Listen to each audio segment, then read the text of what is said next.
নমস্কার বন্ধুরা, রিঙ্কু রান্নাঘরে আজকের আমি ছেলে আর মেয়েকে নিয়ে এসেছি।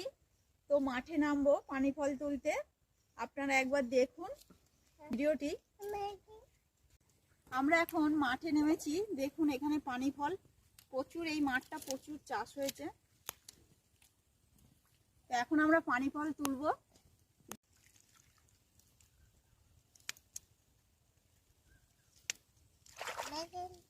দেখুন কত বড় বড় পানি ফল। বাবা পানি ফল তুলছো?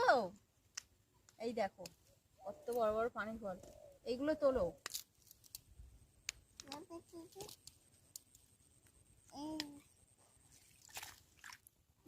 দেখুন বন্ধুরা, পানি ফল আমি আপনাদের একটা দেখাচ্ছি। গাছটা তুলে কত পানি ফল হয়ে আছে দেখতে পাচ্ছেন। এইভাবে ভেঙে নিতে হয় পানি ফলটা। আমাদের পানি ফল তোলা হয়ে গিয়েছে, এক চুবড়ি তুলেছি। তো আজকের আমি করব পানি ফলের রেসিপি। তো আমি বাড়িতে গিয়েই দেখাবো পানি ফলটা ধোবো আর কি করব আমি আপনাদের বাড়িতে গিয়েই বলবো। পানি ফলের জমি থেকে উঠে এলাম, এখন আমরা বাড়ির দিকে চলে যাচ্ছি।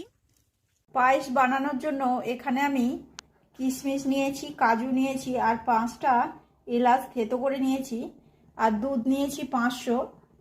এখানে গুঁড়ো দুধও আমি দেব। এখানে আমি দুধ গরম করতে দিয়েছি, আর এদিকে পানি ফলটা আমি পেস্ট করে নিয়েছি। আর এখানে মিজরি কাটা আর আছে বাতাসা, তো আমি পায়েসের মধ্যে দেব। দুধ গরম হয়ে গিয়েছে, এখন আমি পানি ফলটা দিয়ে দেব। পানি ফলের পেস্টটা, কাজু কিশমিশ আর এলাচটা দিয়ে দেব।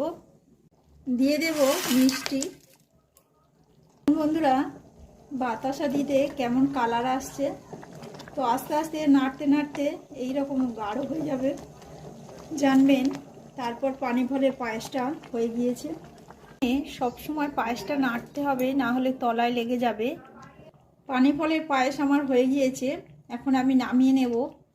কত গাঢ় হয়ে গিয়েছে দেখুন বন্ধুরা। সব শেষে দেব গুঁড়ো দুধ।